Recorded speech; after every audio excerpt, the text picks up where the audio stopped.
miss-nya ada yang agak konyol dan ada juga yang agak nggak beruntung ya. Contohnya yang kena tiang, nggak beruntung. Itu sangat amat tidak beruntung. Pergerakannya udah sangat bagus. Luar biasa. Cuma ya emang namanya sepak bola. Terus dia ada miss yang dari sisi kiri kalau nggak salah dan itu ke tribun. Itu juga sangat buruk. Cambiaso juga ada shotnya yang di depan gawang miss. Iya, ke atas itu. Iya, ke atas dan ya ada beberapa pemain lain yang punya kesempatan dan tidak berhasil dikonversi menjadi gol.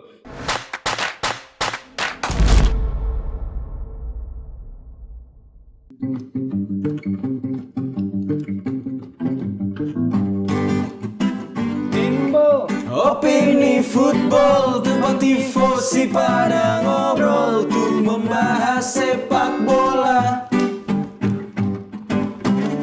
Ayo kita bahas Serie A dan juga sepak bola dunia. Tifo i pezzo di merda. Oi oi, oi oi, oi oi, oi oi.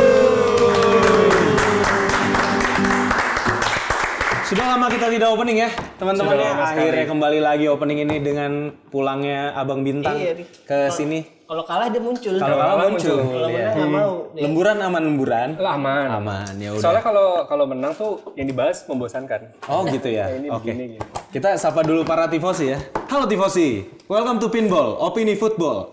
Sebuah channel yang akan membahas sepak bola dunia khususnya Serie A Italia. Kali ini, di episode kali ini, kita akan membahas rekap dari Giornata 27. Tentunya gue nggak sendiri. Di sini ada para fans-fans yang luar biasa ini ya. Yang sangat loyal mendukung timnya masing-masing. Kita kedatangan tamu kembali nih, ada Bang Wai. Fans Persija. Roma dan Persija. Lalu ada Bapak Bintang nih, si anak hilang yang telah kembali pulang. Dan fans Kelewat loyal. Ini kalau ini fans rendah hati yang timnya udah juara pun nggak mau berkuar-kuar. Ada Bapak Rinaldi yang sudah makin jaya dan malang melintang. Kemarin gue lihat udah ngobrol sama ini orang-orang penting dia.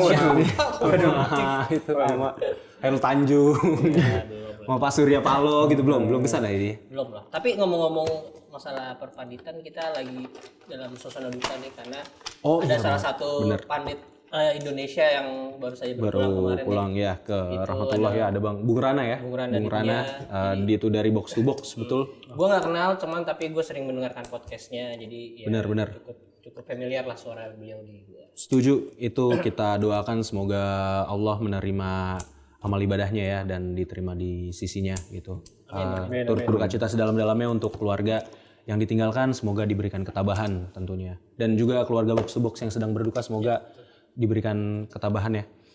Oke, selanjutnya sebelum kita masuk ke pembahasan, jangan lupa untuk subscribe channel ini, share sebanyak-banyaknya ke teman-teman di luar sana agar para tifosi di luar sana juga bisa menikmati konten Serie A yang kita sajikan ini. Oke, sebelum itu kita juga udah ada nih link Saweria buat teman-teman yang mau memberikan supportnya gitu ya, untuk kita beli gorengan, buat beli minum, buat beli tisu kadang suka habis, buat beli apa lagi, buat beliin bajunya Costa, karena Costa itu kameramen kita ya teman-temannya, by the way dia sering banget buka baju kalau misalnya lagi syuting. Ini kali ini di belakang kamera nih ya, yang lagi gue liat ini dia. Itu ganggu banget. Ya dan nanti kalau misalnya teman-teman yang udah ngasih Saweria, kita kan bisa ngasih pesan-pesan juga, bisa Benar. bakal kita bacain. Nah, kemarin udah ada yang ngasih udah juga. ada, nanti juga kita bacain ya. Oke, siap. Tapi sebelum kita masuk ke Saweria gitu ya, kita masuk ke isi dari rekap Giornata 27 ini.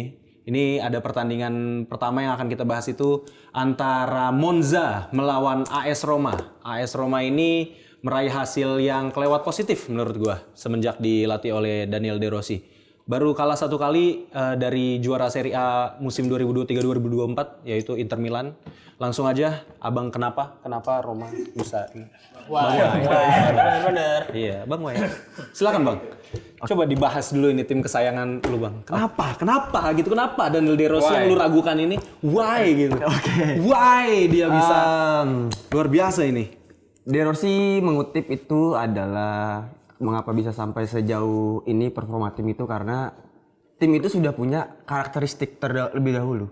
Jadi dia hanya meledakkan karakteristik tersebut yang sempat hilang. Jadi maksud lu Mourinho sebenarnya yang udah kerja keras ngebangun tim ini gitu ya. Jadi dia tinggal nerusin. Karena itu memang benar ya? Benar, itu karena karakteristik mental itu memang diakui De Rossi, pemain Roma sudah memiliki. Jadi tinggal diledakkan saja di pertandingan dan ditambah dengan ide-ide yang dimiliki dari De Rossi seperti itu. Nah, terus kalau dari pertandingan Monza lawan Roma sendiri ini kan gua ngelihat Roma benar-benar ngedominasi ya dari sisi pressing, dari lini tengah juga gitu, dari sayap terutama. 2 golnya Roma kalau nggak salah dari sisi kiri di exploit sama Dybala, kanannya Monza ya. Kayak kanannya Monza itu gimana kalau jalannya pertandingan ini lu lihat gimana, Bang? Ya, mungkin juga DDR dan stafnya sudah mengamati permainan Monza ya.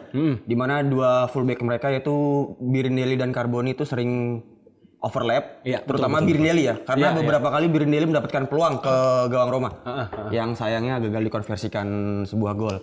Jadi mungkin faktor situ karena yang tadi dibilang kan 2 golnya, yang gol dari Lukaku itu dari sisi sebelah kanan pertahanan Monza yang ditinggal Birindelli overlap. Tapi kalau secara overall selama 7 pertandingan yang dimainkan De Rossi di Serie A, memang kalau dari segi determinasi, dari possession itu Roma sejauh ini sudah sangat berbeda ketika dipegang Mourinho ya. Karena dari permainan yang atraktif, cuman masih ada PR yaitu susahnya untuk mendapatkan clean sheet. Tapi susah dapat clean sheet ini juga karena perubahan formasi di tengah-tengah pertandingan yang dilakuin De Rossi nggak sih, Bang? Karena kalau nggak salah Roma itu sering banget jadinya dia ngegantiin back, terus jadi dia ngerubah formasi pakai 3 back tuh. Di beberapa pertandingan itu ketika Roma sudah unggul 2 gol, De Rossi itu sering merubah formasi yang jadi 4 back itu menjadi 3 dengan 3 center back. Itu mungkin untuk mengamankan kemenangan. Tetapi bahkan ketika diganti dengan 3 back itu Roma justru kebobolan. Melawan Torino kebobolan, melawan Monza pun kemarin juga kebobolan.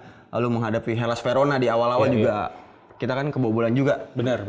Jadi tetapi ya sebanding dengan apa yang telah dicetak oleh pemain-pemain Roma sejauh ini dengan 7 pertandingan itu 20 gol dan kebobolannya pun 9. Iya, gua nambahin sedikit mungkin Bang ya. Gua ngelihat di sini Dybala bener-bener on fire. Dia ngasih 2 assist 1 gol kalau nggak salah kan. Golnya juga bagus banget dari tendangan bebas. Dan juga menurut gua di lini tengahnya itu benar-benar lebih solid gitu. Pellegrini juga golnya bagus kan, yang dia wall pass sama Lukaku. Terus itu ada sentuhan tambahan yang tiba-tiba kayak bolanya tembus gitu. Terus akhirnya bisa digolin. Nah, ini lini tengahnya Roma juga jadi lebih settle, kayaknya lebih nyaman gitu di bawah Daniel De Rossi Bang ya. Kalau gue lihat gitu kan. Karena mungkin De Rossi juga dulunya seorang gelandang, ya seperti yang udah pernah gue bilang gitu. Jadi dia hidup banget gitu gelandangnya. Dan kalau gue nambahin sedikit dari yang kemarin preview, gue bilang ini bakal ada banyak gol gitu ya. Gue bilang kan kalau nggak salah skornya 2-3 gitu untuk kemenangannya Roma, ternyata 1-4 gitu. Ini di luar ekspektasi gue juga. Ternyata bisa sedominan itu Roma. Total golnya sama sih. Total golnya sama 5. Iya benar, ada banyak gol 5. Cuman ya ternyata Roma jauh banget mendominasinya. Nah, tapi ya itu mungkin gue nambahin dikit ya, lagi. boleh, Tapi ya kalau soal Roma kesulitan clean sheet di beberapa pertandingan sejak dipimpin De Rossi, memang itu konsekuensi dari bermain lebih atraktif juga nggak sih? Iya. Dengan bermain lebih atraktif, lebih menyerang, lebih entertaining buat penonton, pastinya di belakang agak lebih kesulitan karena dengan formasi 4-3-3 yang digunakan Roma kan otomatis wingbacknya kan ikutan main ya, dan melawan tim modern yang notabene sudah pakai 3-5-2 atau 5 sekian ya, jadi eksploitasi dari sayap ataupun dari tengah juga pasti lebih. Iya, dan tambahan sedikit mungkin Roma di bawah Daniel De Rossi itu juga nggak ada beberapa pemain yang gue rasa dikasih kebebasan untuk dari defense, terutama Dybala, makanya dia bisa bermain kalau nggak salah udah 4 pertandingan Bang. Iya, 4 pertandingan bermain full. Main full 90 menit tuh. Ya, itu luar biasa. Nah, pertandingan selanjutnya ini adalah pertandingan yang membuat Bintang yang balik ke sini terus jadi pakai wig dia. Ini adalah Napoli melawan Juventus. Mungkin Bapak Bintang bagaimana? Iya, ngeliatnya. Aduh, gua ngeliatnya ini itu suruh latihan lagi striker lu tuh. Jadi kalau kembali ke Monza melawan Roma tadi itu ya. Enggak. Ini coba ini Vlahovic kenapa ada 3 kesempatan, habis itu dibuang-buang dia. Harusnya udah hat-trick loh. Udah hat-trick gitu harusnya. Jadi memang Dybala itu kemarin dibuang soalnya. Jadi bagus dia. Fokus. Stay in karakter. Gini sih. Iya benar, di depan gawang Juventus menyia-nyiakan banyak sekali kesempatan bukan hanya dari Vlahovic. Vlahovic miss-nya ada yang agak konyol dan ada juga yang agak nggak beruntung ya. Contohnya yang kena tiang, nggak beruntung. Itu sangat amat tidak beruntung. Pergerakannya udah sangat bagus. Luar biasa. Cuma ya emang namanya sepak bola. Terus dia ada miss yang dari sisi kiri kalau nggak salah dan itu ke tribun. Itu juga sangat buruk. Cambiaso juga ada shotnya yang di depan gawang miss. Iya, ke atas itu. Iya, ke atas dan ya ada beberapa pemain lain yang punya kesempatan dan tidak berhasil dikonversi menjadi gol. Cuma yang pengen gua highlight di sini adalah dari sisi Juventusnya. Sebenarnya ada keburukan di lini tengah sih gue melihat dari kombinasi antara Miretti dengan yang lain. Miretti balik lagi di pertandingan ini keputusannya kurang tepat. Meskipun secara keseluruhan dia sudah bermain lebih baik ya, udah bisa lebih mengontrol bola, udah bisa lebih melewati lawan. Cuma gimana ya, outputnya belum ada. Dan ada satu momen yang sangat gue ingat di mana Miretti ketika sudah berhasil menerobos lewat tengah, teman-temannya di sayap udah pada ready semua, dia milih nendang dari jauh dan tendangannya juga nggak bagus. Dan kayak gimana ya, itu menurut gue epitome dari ketidakdewasaan Miretti dalam bermain. Itu sangat terlihat di situ, maksa dan juga nggak ada hasilnya. Kalau tendangannya ke gawang, mungkin gue masih oke lah dia nyoba. Cuma ini ada opsi di kiri kanan, dia nggak lihat dan dia milih nendang yang tendangannya juga jelek. Dan gimana ya, kalau ngebahas pertandingan memang dari babak pertama udah kelihatan Napoli itu sebenarnya main low block. Dia nyisain Osimhen di depan, harapannya begitu transisi Juventus kehilangan bola, dari belakang itu kalau nggak salah contohnya antara Lobotka atau Anguissa langsung ngasih umpan jauh ke Osimhen. Nah, awal-awal tuh sebenarnya nggak begitu bekerja karena Juventus masih bisa ngelawan Osimhen. Cuma lama-kelamaan mungkin dengan tensi yang makin meningkat, stamina yang menurun, di babak kedua tiba-tiba Napoli jadi lebih dominasi. Posesinya jadi lebih banyak, permainannya juga lebih bagus.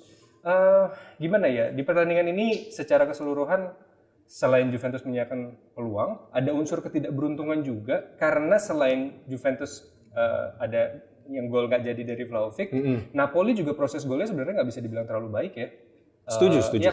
Jadi gue agak lupa golnya Kvaratskhelia, volley-nya memang bagus, cuma kan mantul. Jadi itu kan beruntung juga sebenarnya. Dan kalau kita lihat gol kedua ya. Iya enggak, gol pertama dulu nih. Ini bukannya gue fanatisme buta ya, tapi kalau kalian lihat proses gol pertama dari Kvaratskhelia, permainannya itu juga bukan permainan yang terlalu bagus. Haters, fanatisme buta. Ya lanjut. Maksud gue kayak ketika bola itu diumpan ke Kvaratskhelia, proses permainan sampai bola itu diumpan itu bukan permainan yang wow juga. Ya, jadi Napoli berhasil aja ngebawa bola ke depan, diumpan kebetulan golnya tendangan Kvaratskhelia bagus dan mantul. Ya. Terus kalau gol kedua gimana? Gol kedua? Gol kedua itu bola Ribuan Raspadori dari penalti.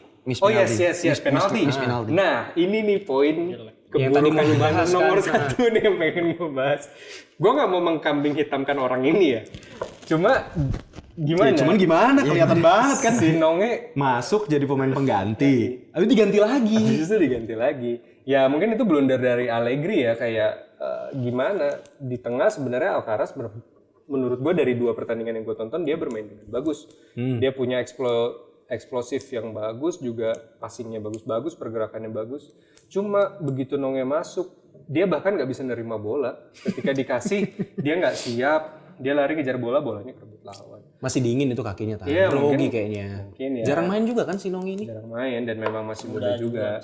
Cuma proses penaltinya tuh kalau dibiarin kan, kalau dia nggak sok-sokan ikutan Kalau Osimhen nggak penalti. Kena kakinya telak banget lagi. Mungkin gue sedikit nambahin kemarin ketika Yildiz masuk tuh Chiesa agak sedikit digeser ke kanan ya. Yes. Nah itu menurut gue lebih works kayak gitu tuh kemarin.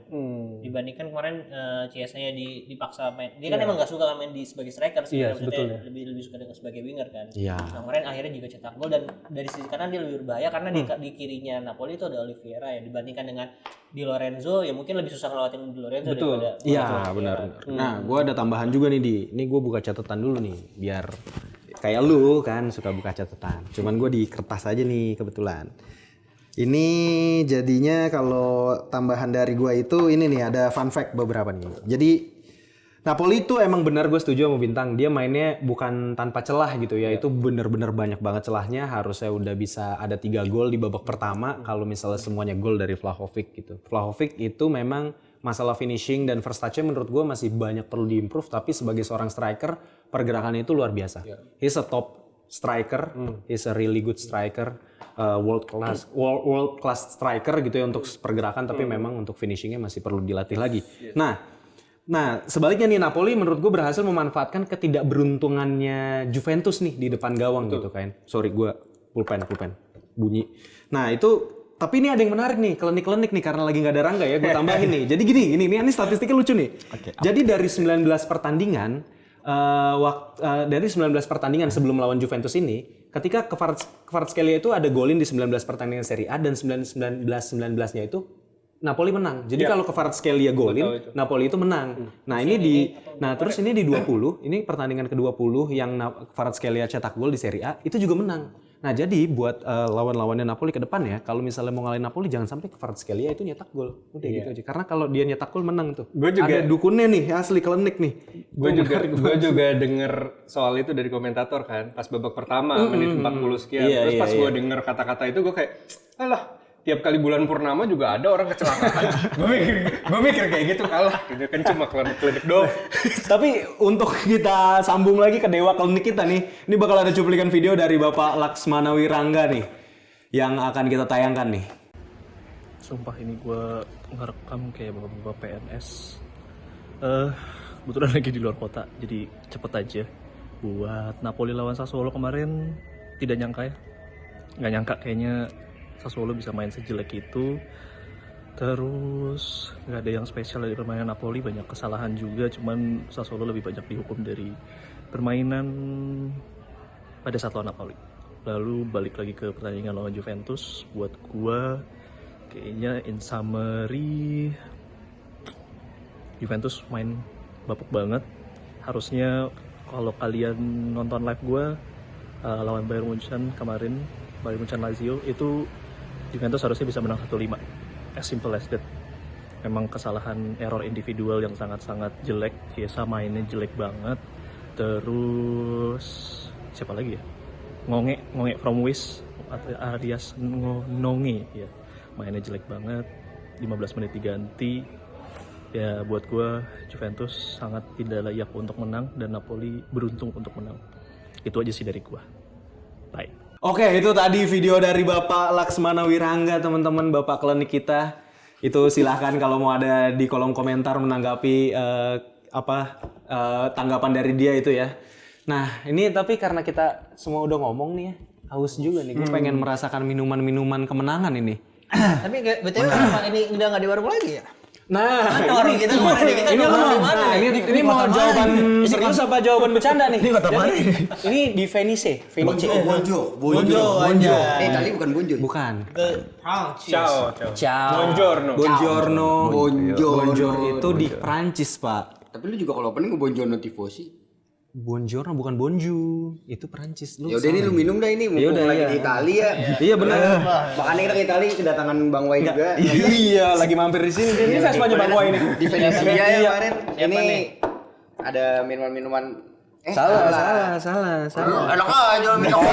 Minuman enak. Gue nggak minta dikasih. Sorry. Ini gue perdana dapat yang berwarna. Iya, karena di era Mourinho susah banget dia nyari menang. Biasa Bang Wei ini pas prediksi doang datangnya. Oh iya benar.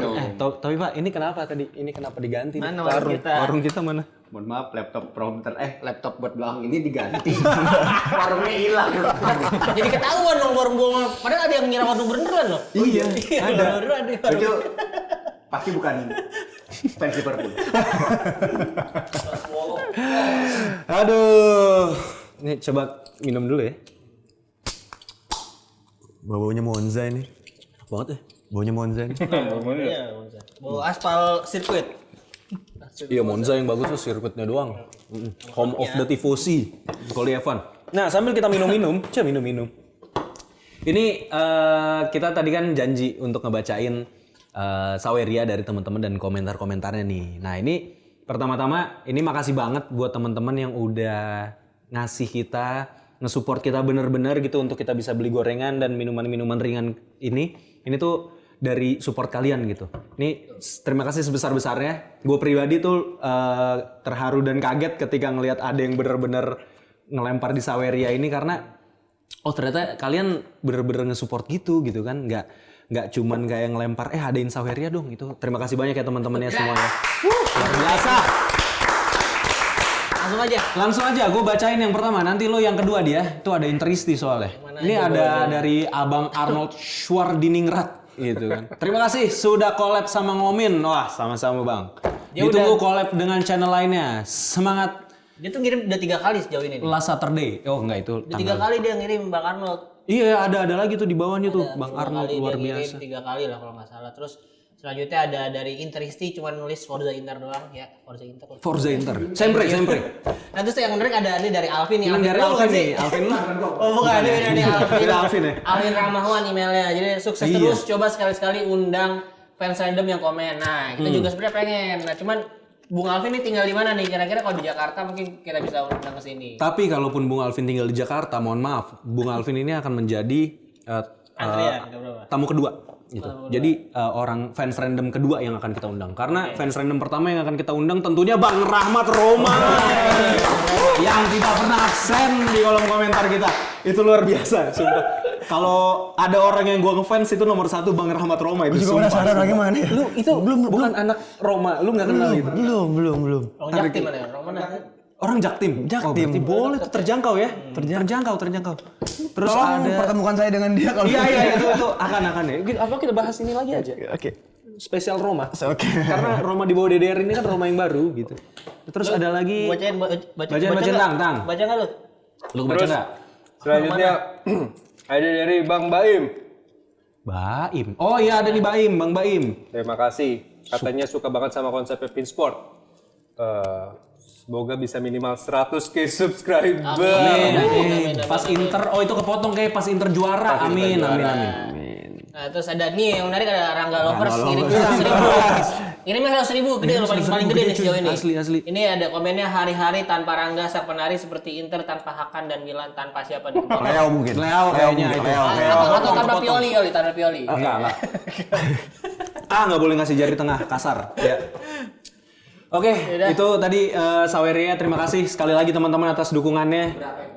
Itu beberapa ya, ada lagi nanti kita tampilin di episode selanjutnya. Tiap episode pasti kita akan bacain. Bener. Nah, selanjutnya ada pertandingan antara juara Serie A 2023-2024 Inter Milan melawan Genoa. Ini langsung aja tadi, males ya Inter udah pasti menang. Apaan sih? Ya ini apaan nih? Udah terlalu mendominasi. Enggak lah. Biar tetap seru sih menurut gua ya. Pertandingan kemarin tetap seru bener. Iya gitu dong. Iya, karena walaupun skornya meninggi. Ayo lagi. Enggak, tapi di pertandingan ini tuh sepertinya emang kan setelah kemarin menang 4 gol berturut-turut. 4 back to back. Ya Roma, Salernitana, Lecce sama Atalanta kemarin. Oh iya benar. Nah, saat ini kemarin 4 kali berturut-turut. Quattro di Serie A. Nah, ini ketika lawan Genoa ternyata ya mungkin para fans Inter harus sedikit ilmu padi lagi ya, karena kemarin ternyata lawan Genoa masih agak kesulitan. Gue sih ngelihatnya bukan karena Inter hanya bermain buruk, tapi Genoa juga kemarin cukup bagus. Bahkan di 30 menit awal Inter tuh tanpa shoot on goal bisa ditahan mereka gitu. baru dengan shoot on goal pertama si Aslani golin. Dan itu juga gol pertama Aslani untuk Inter. Menariknya tuh Aslani baru 2 kali cetak gol di Serie A. Pertama itu ketika di waktu main di Empoli dan lawannya Inter, waktu itu dia golin ke gawang Inter di San Siro juga. Oh. Nah, kedua ini di San Siro lagi tapi udah untuk mainnya udah untuk Aslani back bukan sih? Back kanan. ini ya Hakan Calhanoglu dia di Bukan bek kanan, bukan yang main di itu bukan. Main timnas Indonesia bukan. Asnawi. Terus Sanchez juga golin lagi. Sanchez di pertandingan ini keren banget. Gua suka dengan maksudnya dia tuh udah sangat dewasa ya. Maksudnya musim kemarin mungkin tua ya. Tua kan. tua juga kan. Maksudnya waktu sebelum pindah ke Marseille tuh dia kayak merasa tuh dia yang paling jago aja gua ngeliat ya, karena sering main sosmed terus dia bilang dia menganggap diri dia tuh macan, singa gitu. Karena ya emang secara skill emang world class, gua mengakui dia pernah sangat bagus lah di zamannya MSN. Setelah MSN ya dia waktu di Barca tuh. Gua lupa deh ya. Kayaknya sebelum Sebelum MSN. MSN ya? Iya, dari Udinese langsung ke Barcelona. Nah tapi ya namanya pemain world class tetap ada sentuhannya, jadi skillnya nggak hilang lah, mungkin hanya ya tekniknya aja yang menurun. Nah, tapi yang masih gua agak sayangkan maksudnya dengan dewasanya dia tuh dia jadi kayak agak ragu-ragu untuk eksekusi sendiri, justru gua ngeliat ya. Jadi nggak terlalu egois lah, maksudnya kebalikannya egois gitu, apa tuh bahasa itu bagian egois, terlalu ini dia memberikan passing, iya jadi banyak passing banget dia. Jadi nggak jadi kayak ngurangin egoisnya dia jadi lebih banyak ngelihat opsi passing kalau gue ngelihat sih. Dan kemarin juga akhirnya dia cetak gol di pertamanya di Serie A untuk Inter musim ini ya. Benar. Dari titik penalti, dan penaltinya bagus sih menurut gue. Gue jarang lihat orang penalti dengan kaki luar bagian atas gitu dia gitu. Biasanya kan orang pakai kaki dalam. Dan dia bagus kemarin. Kayaknya Lautaro juga nggak berani ngambil penalti karena pertandingan sebelumnya gagal ya, walaupun di rebound oleh Di Marco. Terus Genoa sih gue ngeliatnya gue sedikit salut juga sih. Kemarin dia nggak takut megang bola gitu, nggak kayak Juve, lebih berani daripada Juve. Terus dia kan mainnya crossing ya. Crossing game-nya juga lebih bagus daripada Milan gue ngeliatnya ya. Kemarin banyak banget crossing yang bikin gue deg-degan gitu. Jadi ini kayak gue akhirnya setelah sekian lama merasakan jadi fans Inter yang seperti ini. Oh ya, karena biasa di atas angin Iya, biasa gitu dong. Menang tuh. Gitu dong. Ya udah margin 2 gol, 3 gol. Nah, ini kemarin deg-degan banget, sudah udah unggul 2-0 dikejar 1 gol. Terus Genoa tetap neken terus sampai akhir pertandingan. Gue tambahin dulu di situ. Deg-degan lu itu enggak masuk akal, Bi. Deg-degan tetap. Poinnya Inter itu udah 72 sendiri tuh lu lihat tuh. Tetap aja untuk pertandingan ya pertandingan dulu di dalam. Oh iya karena lu lagi fokus gitu ya. Pertandingan ya. Jadi itu gue nggak ngerti. Pasti fans Inter dari zaman ke-8 sampai sekarang tuh merasakan itu lah. Maksudnya setiap pertandingan masih ada kalanya udah hampir menang ternyata dikejar, itu sering banget itu musim-musim sebelumnya ya. Zaman ke-8 era siapa tuh? Kusmanovic, Biabiani gitu ya. Iya itu Jonathan, Skeloto. Ricky Alvarez gitu ya. Terus kalau gue mau ngasih tambahan lagi kali di Aslani kemarin, walaupun dia cetak gol, gue agak sedikit kesel. Dia tuh suka delay kebanyakan fan terus akhirnya di pressure dia salah passing atau kerebut bolanya. Itu ya memang kayak masih muda gitu, belum bisa mengambil keputusan dengan baik sih. Masih banyak keputusan dia yang agak gua pertanyakan gitu. Terus Mkhitaryan juga kemarin terlalu nyaman, terlalu berani lah. Jadi kayak dapat bola di belakang tapi nggak langsung dioper ke depan, malah main-main di belakang, jadi akhirnya kerebut lagi. Jadi banyak faktor sebenarnya yang kurang baik di pertandingan kemarin. Selain sebenarnya juga gue ngeliat banget di menit 60-an ke atas pemain-pemain itu udah pada capek karena abis lawan Atalanta kan sebenarnya. Nah di sini kelihatan Lautaro juga akhirnya diganti, terus Pavard juga diganti dengan Bisek. Itu gue rasa untuk Inzaghi mengantisipasi bola-bola atas karena Bisek juga punya postur yang atribut tinggi. Ya, punya atribut. Nah terus apa lagi nih tambahan gue ya? Masalah penalti. Apalagi? Kalian kan pasti ada juga di sosmed ada yang bilang harusnya nggak penalti. Lu nonton gak sih? Penaltinya. Jadi untuk teman-teman yang nggak nonton mungkin penalti itu Barella. Udah pasti menang soalnya Inter di. Ya, tapi itu penaltinya kontroversial. Menurut gue pribadi harusnya nggak penalti. Ya boleh silakan gimana? Karena bola itu udah ditendang, baru si slidingnya Friendrup kalau nggak salah namanya Friendrup itu. Friendrup. Ya baru kena kakinya Barella gitu. Jadi setelah bolanya ketendang baru ada kontak. Ya kebayang. Ya mungkin akhirnya kan juga dicek VAR kan. Mungkin pandangan wasit itu tackle yang membahayakan, walaupun sebenarnya nggak berpengaruh dengan bola yang ditendang gitu. Iya, ngerti. Tackle yang membahayakan. Nah, gue nggak tahu nih law of the game-nya apakah seperti itu, karena kan gue nggak terlalu baca peraturan wasit ya. Kalau di basket gue ngerti, di basket itu kalau misalnya orang nge-shoot, lu nggak boleh ngebahayain landingnya pemain. Dia, iya kalau benar. Orang lay up nge-shoot atau kaki lo dari bawah dia itu kan membahayakan. Walaupun nggak ngaruh sama tembakannya dia, itu kan foul. Nah, kalau di bola apakah seperti itu? Kalau di bola kalau dia miss time challenge gitu tuh bakal pelanggaran sih. Late time. Iya, kalau dilihatnya ada keterlambatan gitu ya, jadinya harusnya lu ngehantem bolanya kurang tapi lebihnya kakinya sama kayak kemarin yang itu. kejadian apa yang Valencia Madrid apa yang di kotak penalti itu ya. Kan kurang lebihnya hampir sama kayak gitu kan. Bolanya udah nggak ada tapi terus terlalu ada kontak dan itu ya penalti. Yang sebenarnya tipis gitu ya. Tapi meskipun mungkin kalau konteksnya di dalam kotak penalti sebenarnya kan gue nggak tahu ya masih berlaku atau enggak, cuma peraturannya kan kalau ada pelanggaran di kotak penalti yang tidak berhubungan dengan proses gol atau apa, itu kan bisa tendangan dalam kotak penalti sebenarnya, tendangan bebas dalam kotak penalti. Dulu kan cukup sering tuh, gue sekarang emang udah jarang banget sih ngeliat kayak gitu. Cuma mungkin itu bisa jadi outcome yang lain ya selain penalti mungkin. Nah, terus itu kan friend drop itu sebelum melakukan tackle itu sudah dari kartu kuning. Nah, kalau menurut wasit ternyata itu tackle yang membahayakan, kenapa nggak dikasih kartu kuning kedua? Jadi itu dia. Gua agak mempertanyakan sih sebenarnya penalti.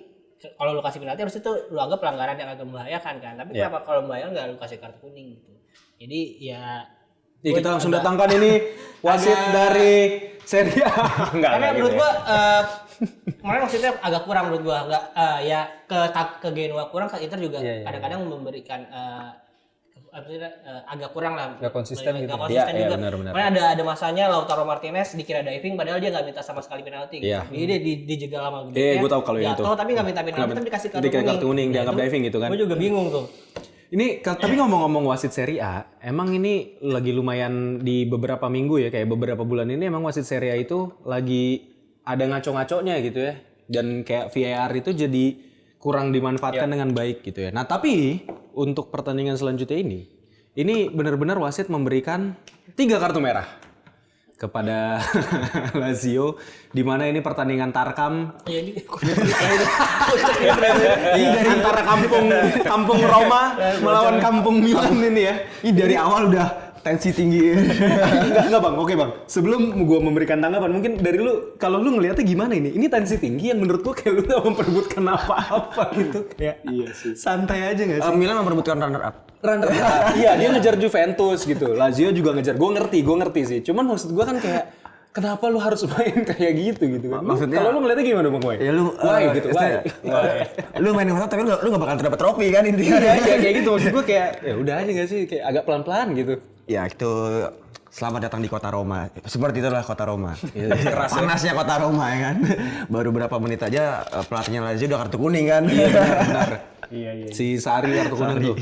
Itu ini kalau gua ngeliatnya ya, tensi tinggi pertandingan itu disebabkan karena sebenarnya kedua tim ini sama-sama ngotot gitu ya. Gua ngeliat di Lazio tuh ada ngotot dan lumayan. Gua nggak ngerti di tengah lapangan apakah ada provokasi dari pemain gitu ya yang agak apa gitu. Tapi emang dari awal gestur-gestur ketika ada senggolan, gue ngeliat udah mulai agak aneh nih. Maksudnya udah tahu kan yang agak agresif gitu loh. Agak agresif gitu untuk dia kayak ngedinainya gitu. Jadi terus Milan juga sebenarnya gue bilang mainnya nggak bagus-bagus banget di sini gitu ya. Milan tuh main ya udah solid. Pioli kalau pakai bahasanya Bang Bara tuh Pioli nggak ngadi-ngadi gitu, yang main kayak biasa. Benacer main gitu, Adli main. Jadi ini di lini tengahnya tuh lebih seimbang, ada playmaker, ada fighternya gitu kan. Terus Loftus-Cheek juga bermain lumayan baik di sini menurut gua. Nah, cuman emang kayak aduh apa ya ini, kalau gue ngelihat ada beberapa komentar-komentar di sosial media kayak you can take a player from AFCON. Iya buat Afrika. But you can take AFCON from the players gitu. Jadi kayak ini banyak banget kayak pemain kayak Guendouzi gitu kan, itu mainnya buset dah kebawa banget sama pemain di permainan di Piala Afrika gitu kan, yang tarik-tarik apa coba gue nggak ngerti. Tapi ya ini juga hasil positif buat Milan gitu ya. Di sini yang mungkin gue note itu benar-benar Provedel kembali kayak Provedel musim lalu kali dia yang emang bisa melakukan banyak saves gitu. Provedel ya tetap Provedel gitu, kiper salah satu kiper atas di Serie A gitu. Tapi emang kalau gue ngelihat kayak apa ya, Lazio juga lumayan mentok dari belakang, dari tengah ke depan tuh kayak nggak ada arahnya dan ya udah bener-bener ngotot, main otot aja gitu, nggak ada skema yang teknis gitu loh, yang kayak wall pass lah atau apa yang lu 1-2 untuk lu bisa terobosan gitu. Sedangkan Milan bahkan kalau lu main gitu-gitu lihat aja dari bisa menang gitu. passingnya aja misalnya akurasi pasnya ya kita lihat di ini hampir setengah persen gitu, maksudnya 453 untuk Milan, sedangkan Lazio cuma 250 yang akurat pasnya. Itu. Jadi iya. jarang banget passing Jarang yang banget. dia lakukan bagus gitu. Jadi gue ngerti sih emang kalau lu melawan tim yang teknisnya di atas lu tuh lu harus main fisikal gitu ya untuk ngeganggu aliran bolanya. Cuman ini ini pertandingan yang gue kaget juga sih ngeliatnya kayak tarik sini, Sari bolnya nggak jalan. Sari bolnya di Lazio nggak jalan. Gue nggak bisa komentar banyak di pertandingan ini kayak itu apa ya? Lazio datang untuk main sepak bola kan, pulang main mini soccer. Iya, sisa 8 ya. Itu. Tapi 9 golinnya tuh kan Pellegrini kartu kuning 2 kali dulu ya. Lalu terus Okafor golin baru kartu merah 2. Sebenarnya VAR dulu, Leo gol terus tapi VAR. iya yang ada offside ujung kuku itu doang itu. Iya benar-benar kacau banget. Nah itu kartu kuning 2 kartu yang terakhirnya tuh setelah udah golin ya? Apa? Iya, menit 90 plus. Menit 90 plus. 96 Jadi 97 emang kalau nggak kayak udah mulai biasa panas banget deh. Iya, itu mungkin komentar gue nggak terlalu banyak karena gue cuman bisa nyorotin. Tapi Tarkam sekarang ini menang beda 1 poin doang. beda 1 poin sama Juve. 1 poin maju. Iya, Juve sama Inter 15 poin. Iya 15 poin nih. Makanya lu deg-degan juga buat apa? Tadi Milan gue bukan bilang sama kayak Inter poinnya. Inter 56 mana? 56 kan Milan. Oh, Inter 56 gol difference-nya deh. Sorry. Dia gol difference-nya 56.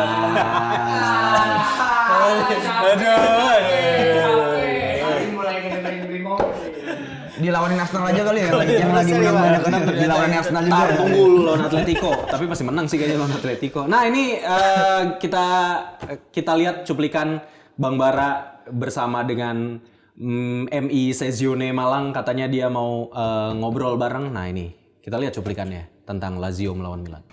Ciao tifosi, gue lagi nggak bisa syuting di studio. Rolling action. Ciao tifosi, gue lagi nggak bisa tapping di studio karena gue lagi ada di Malang. Maka khusus kali ini gue akan minta opini dari tifosi Serie A di Malang, khususnya Milanisti Indonesia Sezione Malang. Kenalin diri lu dong, sama gue udah ada siapa aja nih? Gue Zidni dari Milanisti Sezione Malang. Gue Eman dari Sezione Malang juga. Oke, gue pengen nanya-nanya ya. Pertanyaan pertama, sekarang jadi Marson di mana ya? Enggak ini.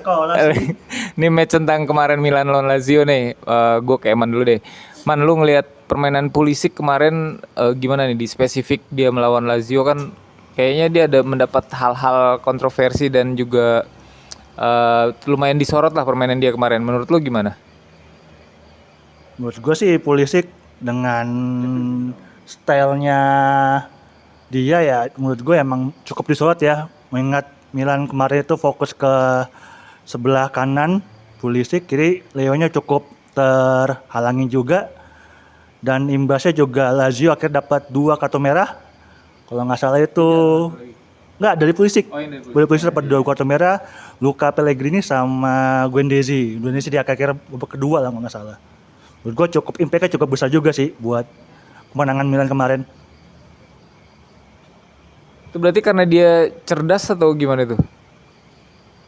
Dibilang cerdas enggak juga sih. Kebetulan emang di momen yang tepat aja cerdasnya mungkin kalau Pulisic malam itu sih.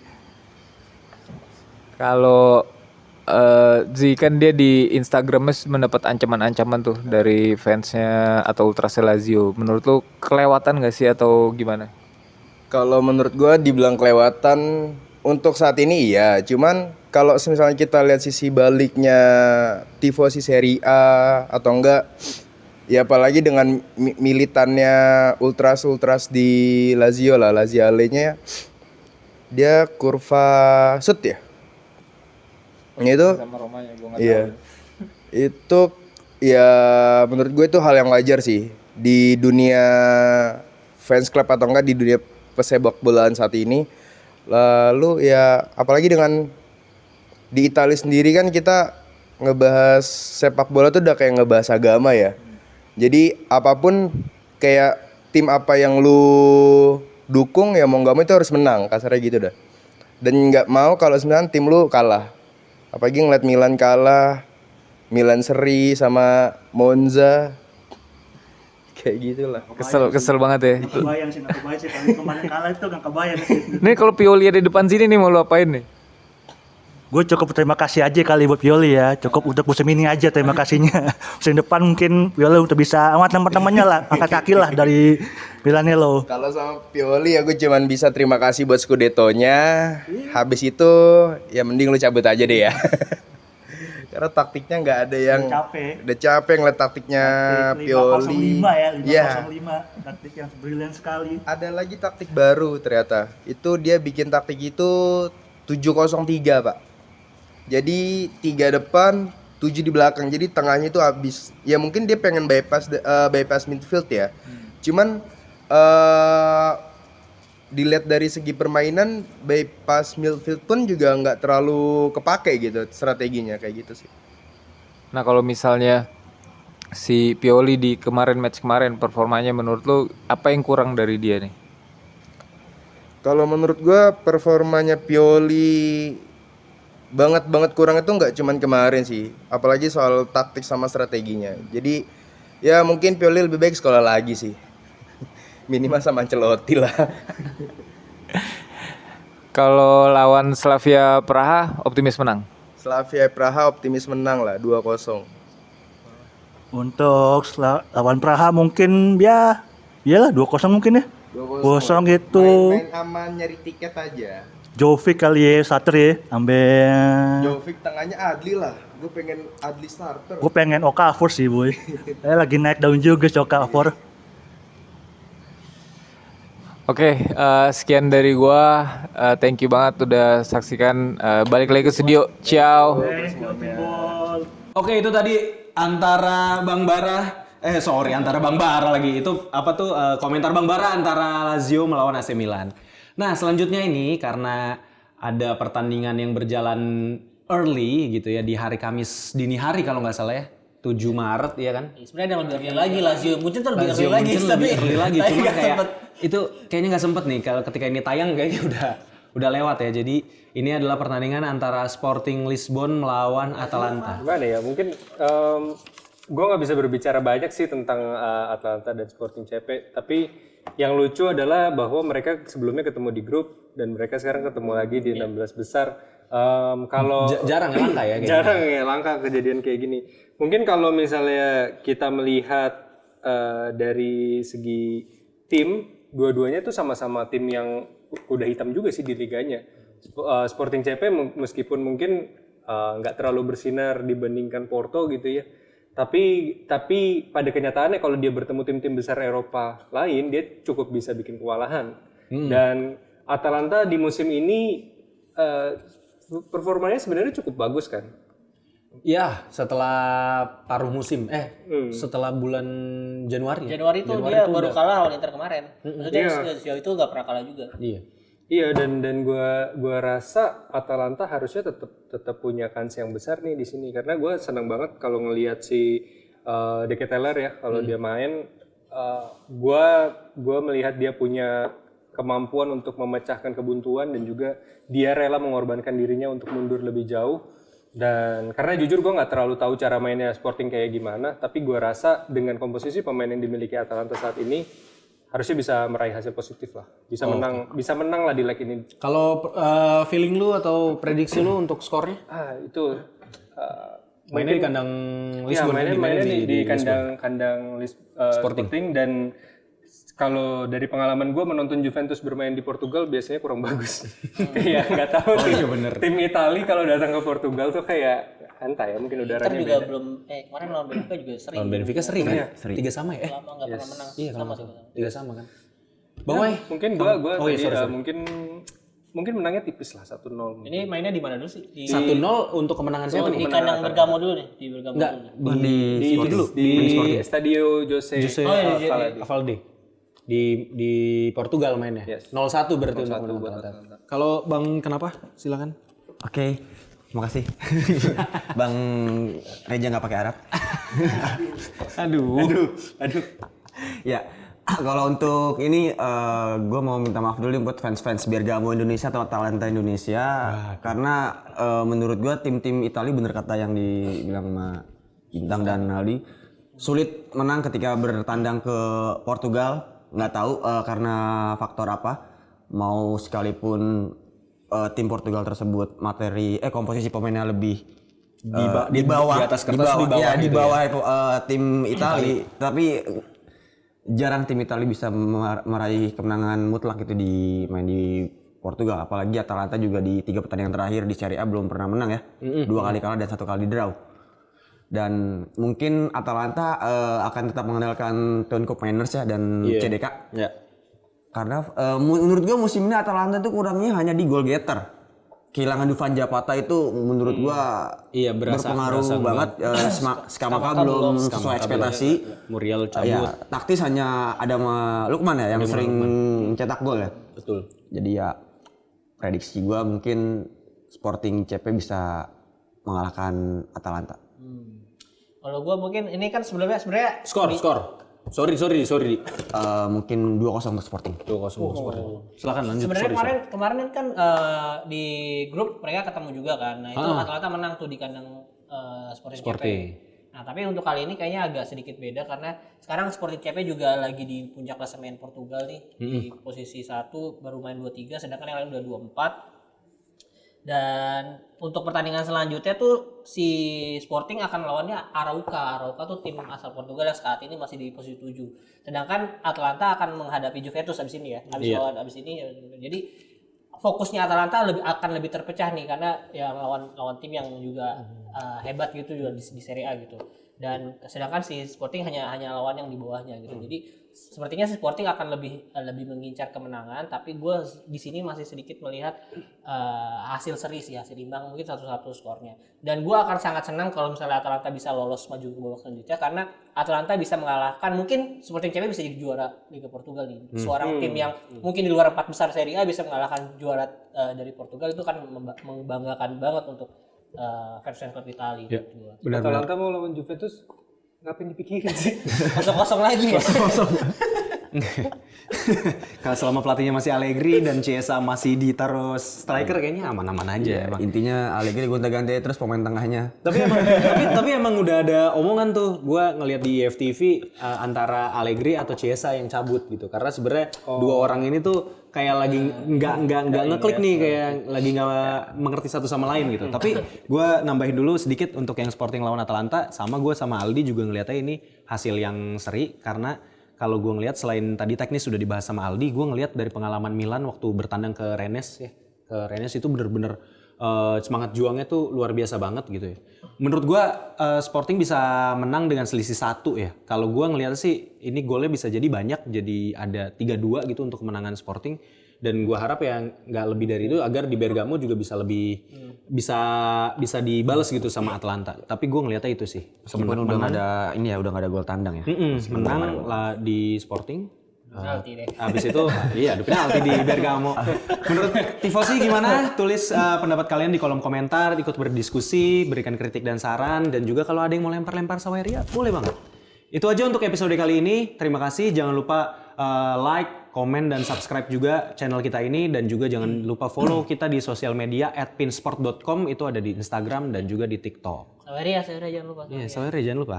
Sampai jumpa di episode berikutnya. Ciao Tifosi. Thank you. Thank you.